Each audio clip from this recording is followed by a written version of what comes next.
the next one? Oh, we are under the next one here. Next match? Next match here, yeah. Sweet. Jumped right into it. Florida Mayhem, Houston Outlaws. Yeah, jumped right into it here. So Florida Mayhem, we're already in the middle of it, but Sayaplayer here with the Symmetra, the Xepher, Swon, both with the, you know, we were just talking about it. As long as you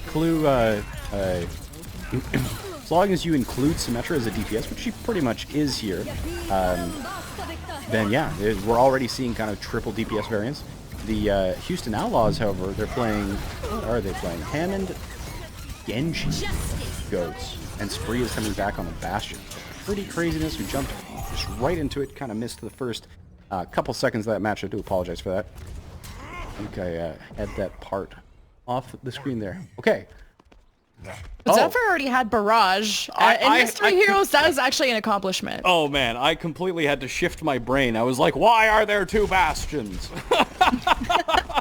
I completely forgot we're on Mystery Heroes. Completely forgot. So we've got double Zenyatta, double Bastion here. Spree on the Bastion trying to do his best. How do I cast Mystery Heroes? Holy smokes. You just don't. You just don't. You know what? The greatest thing that we can do is appreciate the skill of all of these players. You know, there's some players who are kind of like known for being specialists on Widowmaker. You know, you have people who are like really, truly, you know, sometimes to the point of being mocked for being a specialist on those heroes with the Widowmaker.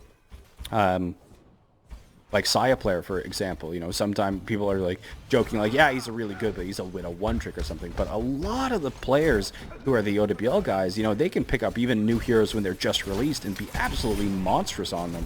So Houston Outlaws, especially when you've got kind of like that team coordination just like built into the Mystery Hero squad that you've got so far, you know, maybe two Bastions with the Crossfire, you know, you've got two supports, three supports now actually, you know, pair them off. Set up this nice little kill box, and it looks like Houston Outlaws, these Bastions are not going to be easy to dislodge, especially when you can't purposefully swap onto something to dislodge them from this point. Especially when Outlaws, initially before the Heroes swap, they had 3 supports and 2 Bastions. Like, how ideal of mystery comps can you get? You get 2 Mercies, 2 Bastions, and you're pretty much set. And Florida Mayhem have been, you know, rotating.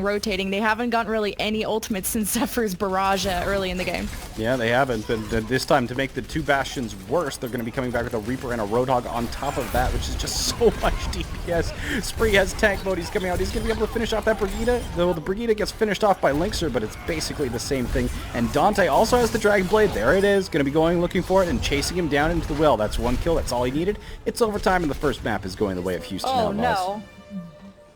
Danteh just throws himself off the map. I thought maybe he wanted to switch heroes, but it is the end of the map, 100 to 95. And I mean, Outlaws did get, you know, the luck of the draw, getting 2 Bastions early in the map.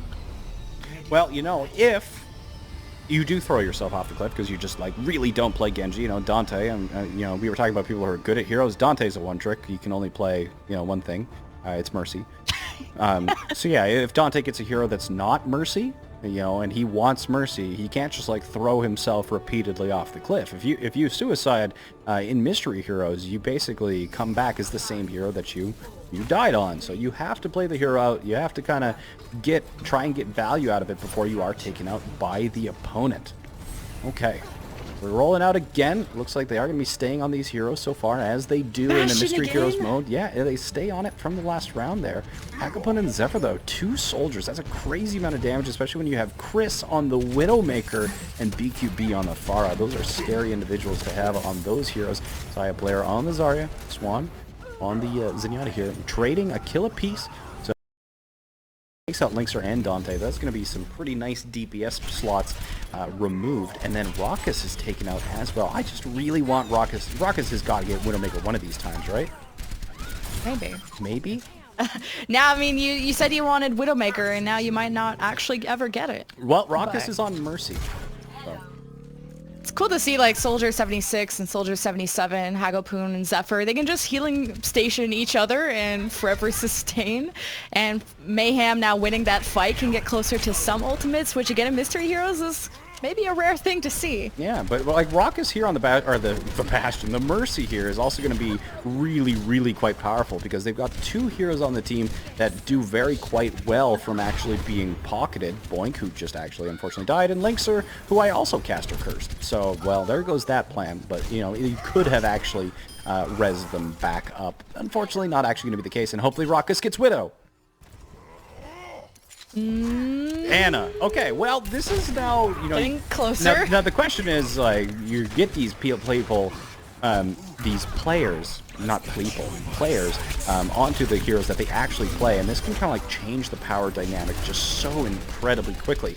But Rawkus immediately eats a bullet from Kris and is sent back to spawn to go get Widowmaker, hopefully. Sayaplayer with the Primal Rage is going to be chasing down a few Houston players as they've still got 54% on the tick, or on the cap. And now with Houston Outlaws getting Boink and Rawkus both on Genji, this is going to be pretty scary if they do get something like a Winston on their team, because then they could just dash, or sorry, like dive in and then double dash, and things should just like be deleted immediately. But unfortunately, that's not going to be the case. 2 Torps. 2 Torbs on attack. Retaking control with 2 Torbjorns seems good, man. But you know what? I spoke too soon. Linkzr already finding a 2-piece. Seems like the Torbjorn heroes have been pretty crazy powerful this last little while here. So, you know, you saw Defran kind of pop off on Torbjorn. Who was the other player who we saw pulling out the Torbjorn and doing really well on? Oh, jeez. Chat will remind us. But that was 5 mystery heroes ago. Yeah, it was...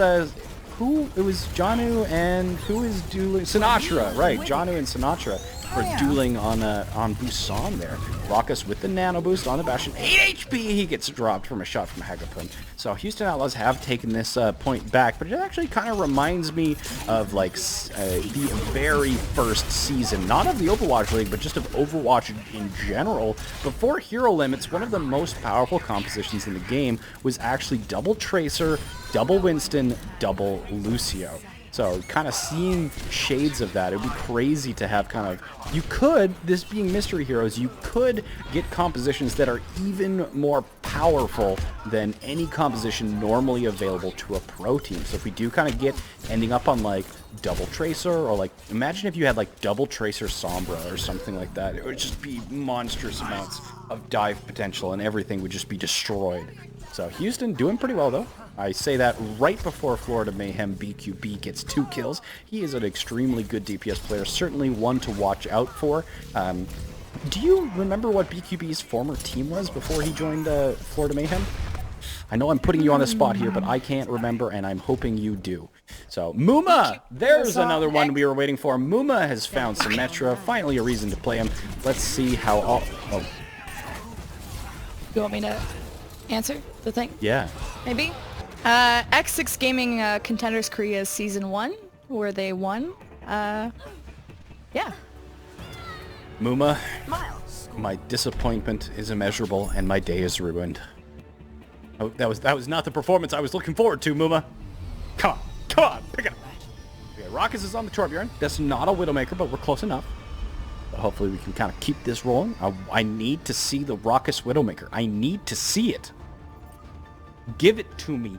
Give it to me! Okay, so Florida Mayhem's composition, pretty crazy. They've got Sayaplayer on the Diva and then 5 DPS. Not the normal DPS that you would see in a high DPS composition. You know, when the teams are kind of taking it a little bit more seriously. Houston Outlaws, you know, Boink and Rawkus, they're Roadhog. Why do they always get... I feel like Torbjorn has like double the pick rate in Mystery Heroes than any other hero. Okay, Kris on the high ground here, being pressured already out by Muma on the Tracer. He is maybe a main tank player, but you can't count him out. Kris trying to back out. Nice little quick scope, trying to take out that turret. Xepher has died, but other than that, it's just a turret, and the point is just about to unlock. Well, both teams have a Torbjorn, and that's probably the most disappointing mystery heroes you can end up with. Ooh. But actually, on to the point, Rawkus will set up his turret, and that could be a, well, he actually hammers Sayaplayer out of mech. That's something you got a screenshot. Yeah, it's going to be on the Twitter bio pretty quick. BQB finding another 2 kills. I think, how long Can somebody just kill BQB? He can't just keep doing this. He's just killing 3 people over and over again. Oh no, Boink. Boink's in trouble. He's against 4 of them. If he wants to keep it. Oh, he got booped, so they actually get to keep the D.Va. That's huge. D.Va's such a powerful character and so versatile as well. Can keep the important things alive as they try and like systematically build a better composition. But as I say, that Sayaplayer immediately drops down. BQB going in super deep, does manage to find that kill and is going to be able to swift strike out if necessary. Muma's on the Hanzo as well as Danteh, but BQB continues his chain of death and murder, kill after kill after kill. He is insane. I think he's finally done though. At least Mayhem have healers. Houston are just going to struggle getting any sort of fight or any ultimates or having any fun when you just kind of die at 30 seconds out of the doors. Yeah, it's unfortunate Rawkus did die on the Torbjorn, but he back on Torbjorn because the game is just playing a cruel joke on him. He does manage to take out Hago though, as he would probably, as Torbjorn would probably say, he's got the better shotgun. Ooh, Linkzr maybe going to be giving Muma a little bit of a show about how Symmetra is meant to be played. Does find that nice little shot onto Sayaplayer with the charged right click, throwing a teleporter up, so he's going to go aggressive. But I think they've, oh no, there he is. There's Nana. Are you going to run Swon? Does have the Swon does have the high ground there, looking for his best. Xepher taking out his counterpart Danteh on the Bastion. Rawkus dropping low, but he's getting healed up. Nobody's died yet. Linkzr's just got this point on lock, moving past 40%. Xepher finds 2, including Rawkus, who hopefully will respawn on the Widowmaker. And there's BQB now on the Zenyatta, which honestly, I'm not sure if it's any less scary than BQB on the Genji. And now Spree can be that bad teammate who can res you back onto the hero you don't want to be. So when you throw yourself, well, not off the map, but if you die purposefully to get a new hero, Spree will just deny that. Yeah, here we go. So Houston Outlaws, they're a little bit of a weirder composition. They drop 1, so I'm not even going to try and bother analyze this composition as it's about to change up. Muma also gets slept. Linkzr's out of Wraith form, but I don't think... Oh, Xepher, are you going to stay alive? No, he gets rushed. That damage is just so high. He didn't even try and turn and didn't remove his crit box from that really high damage of Linkzr on the Reaper here. So... Oh, excuse me, Florida Mayhem going through 85%. We could be entering final fight territory. Lucio is hacked, in trouble. The Moira's on him as well, as the Houston Outlaws have taken position on the point. There's the boostio we all know and love. Just think it's going to be for moral support, though. Not really going to be getting much done. Spree finding Hago. Rawkus still on the Moira here. Xepher with the kill from the Symmetra turret. And Houston Outlaws, at least for now, assuming Xepher doesn't kill literally everyone else on the Symmetra as well, is going to be maintaining control at this point. It's all about, can we get a healer, please? Mayhem have 1, Houston Outlaws have 1, so at least this could be a solid fight. Okay, but... I gotta see where Zephyr's turrets are, because I think he's killed 4 or 5 people with those turrets off screen. I don't even know where his turrets are. When they flipped over to him, I think he was spawn camping. Oh man, Xepher is the Symmetra god apparently, and just paid off the observers to make sure that we could never learn their secrets. Muma does find Kris here, but Muma then immediately drops himself. So it's 5v4 in the favor of Houston Outlaws in the corner, trying to do their best. Hagopeun on the point, Swon as well. The Pharah is just shelling damage into the point, but with a Moira there from Rawkus, that is going to be really hard to get any kills. And I think that the first map is going to be going the way of Houston Outlaws. You can't give too many people their mains, right? And that's going to be a pretty close end. The side of Ilios. Houston Outlaws up 1-0 over Florida Mayhem. Oh, it's actually close. Like, you're right. Both points ended 100 to 90 something, and some teams got lucky, and I think Outlaws maybe got a little. Now you have to. Okay, answer. What was your question? Okay. Two-way contracts. What about them? Okay, so what are they used for, and what's the value in them? Nope. Still no? Still no. I didn't think so. Oh, the game started! Yay! All right, we'll get back to it. 10 seconds left. Sorry, what is? Oh my. Double wrecking ball. This is Double the earring Hanzo. comp. It's the earring comp. You just dangle on both sides and hit everybody. Okay. Florida Mayhem on the attack has double passion. There's 3 wrecking balls in this game. Oh man. Okay. Aww. I'm okay. This is Boink just going ham wild here. Turret gets 2 kills. He gets 1 on Tessa. What? Okay, I'm trying to figure out how do I cast this. This is You're trying to know. I'm trying to know. I'm learning from you. okay. What is Jake's floating around the back line here? We did. Ooh, Jake. Hello, Jake. How are you? Good to see you. Okay, so Boink's on this high ground. Rolls ready? You know, with this kind of that was a nice little some headshot damage in there. So when you are playing like this and you've got the or had the Hammond, both of them of which have died, Arhan is returned on the only tank for the Houston Outlaws, the Roadhog. But Florida Mayhem gained 3 tanks. So they have a Hammond, they have a Reinhardt, and they have a Winston. So whenever you are playing against this sort of a composition, when they're super tanky, you need to spread out and attack them from as many angles as possible, especially if they're doing like just a standard Ryan Zarya or something of that variety. You know, they can best defend themselves from one direction, not multiple. Boink and Kris trading. Boink and Bani. Wow, okay. So Boink actually got a kill with his turret right before he spawned and swapped off, but then they moved from one Torbjorn champion to the other, and Boink passed the torch to Bani, who has just been cleaning up Muma on the high ground on Hanzo, just trying to spam away. The Florida Mayhem really doesn't have anything that can actually dislodge Muma from the top of that statue there. You can't just swap onto Widowmaker and force him to swap, so he's just happy doing what he's doing on top of the Mondada statue. Jake and Boink both pick up a kill apiece, and that should keep the Houston Outlaws in control here, trying to get up on top of the head once more. Coolmatt rushing in with the Coalescence, trying to get the May, who's trying to run away from Jake, but it's not going to happen, as Houston Outlaws holds on for one more fight.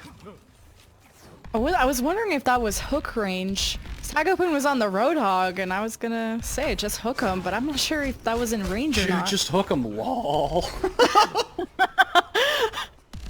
Okay, Florida Mayhem, what did you get this time? They got another Bastion, they got a Reaper, which really can't get rid of Muma, but the Winston tries to jump on the Mondada statue, gets knocked down, and now he's in trouble behind enemy lines. Tracer as well, though. BQB drops the Pulse Bomb, isn't going to find anything. Arhan finds Kris, TVIQ takes out Bani, and you can't even kind of... Normally you can pick a name by the character you're looking at, but now you just have no idea who's on Zen. But that time it was Jake, and Jake's almost stayed alive on his Zen long enough to get Transcendence, but Boink with the EMP, immediately using it on people, off screen. And yeah, that's going to be cleaning up. The Houston Outlaws once more, with less than a minute on the clock, are going to keep Florida Mayhem on first point so far. And it's mostly because Mystery Heroes, the more you have ultimates, the better. It's benefiting your team, whilst Florida Mayhem have been rotating heroes more than they change their socks and not necessarily getting anything going. Yeah, it's one of those bad things when you have the opponents who get like a pretty good composition. Not only are they going to be on a pretty strong, set of heroes for the defense, huge teleport BQB, huge. So sometimes stairs are tough. There's no elevators. I completely understand, dude. I completely understand.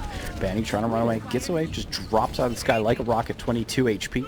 Hagopeun finds one on Muma, finally takes Muma off the top of Mondada's head, but Bani answers back with a kill bomb to BQB, and we're still in a 4v4 situation, but the attackers are going to be able to arrive sooner. Bani... Touch the point! Touch it! Do it! Or don't. Don't, it's okay. Or don't. Next round. Next round. Or nah. That was a fun team deathmatch. All right. Yeah. Next one. Okay. Ready for battle. Here we go. Well, you know what? We normally say winnable, but today we say drawable. It's basically the same thing. Yeah. So we could still send this to a third map if Florida Mayhem does manage to pull off as stellar of a full hold, but do they have Muma on Hanzo on Mondada's head? You know what? I think that was really the linchpin to victory. Chat, somebody in chat's like, hey, did anyone kind of tell the Florida Mayhem that there's an objective? Yeah, I'll make sure to let them know next time. Make sure to let them know next time. Okay. But May on defense, so Hagopeun is gonna try and wall them off and spawn rather than that, you know, initial choke point near the point. Some early ult charge could be good, but it doesn't actually look like he went for the door wall. Muma is on his favorite hero, Wrecking Ball. And I don't even know where he is. He's in the back line, but they just waited for everyone to kind of like the quick moving tanks to get out of the way, and then they just kind of just sprung the trap on the people who exited out of the spawn door late. So Muma, oh, the May survive. We swapped right off. I don't get to see the end of that duel, but Kris rolling Muma, trying to force the point here. They aren't touching him yet, and he's just going to roll away and get that Mega. Muma is a very, very good Wrecking Ball player. So, you know, he's but in the same regard, just like how I was saying, you know, you gotta be well coordinated with your team to be able to kind of get the advantage of Wrecking Ball while you do kind of like distract and be an annoyance. Right here, you can see the way like Muma's entire team is basically dying while he's rolling around at the speed of sound. But no, he's doing pretty well. He was, at least, until he died. Kris actually surviving a long time as the Widow. We'll have Inversight. Actually, Hagopeun just got the Blizzard. So he survived long enough for that as well, and he's going to throw it out. TVIQ going huge, manages to find two. There's the Inversight coming out for Kris, going to be looking for a target. Grappling up onto the Widow, try and find a better line, but it looks like there's two guys in the theater. BQB waving.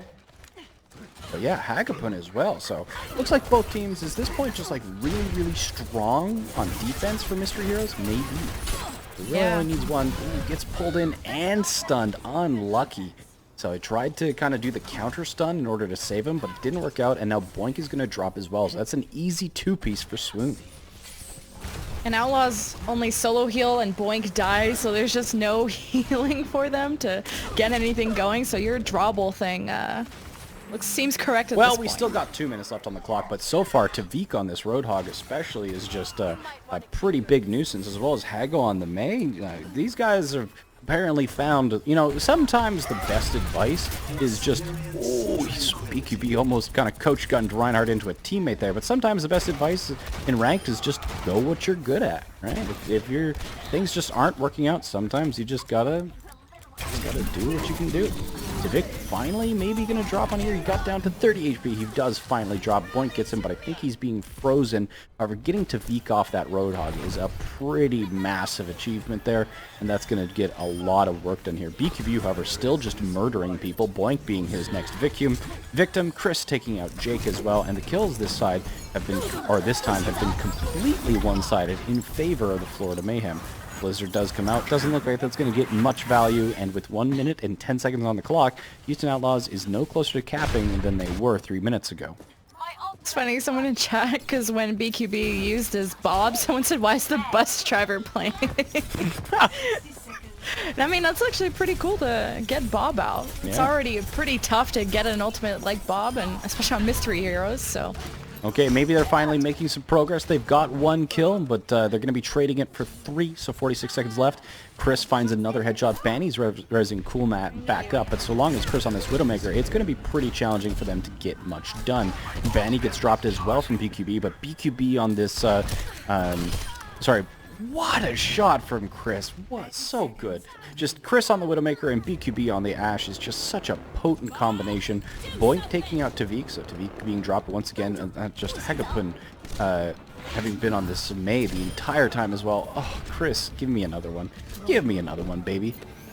13 seconds left. Muma on point being Discord and Bastion. Oh, what is going on? No, Florida, you can't give it up after all this. Touch the point. No, gonna do it. Florida, please, please, Florida, the point. You are doing so well. You are doing so well, Florida. We're done playing now. Goodbye. Goodbye. Here's a cardboard box. Okay. Well, what a way to end. There is the 2-0 Houston Outlaws taking out the Florida Mayhem.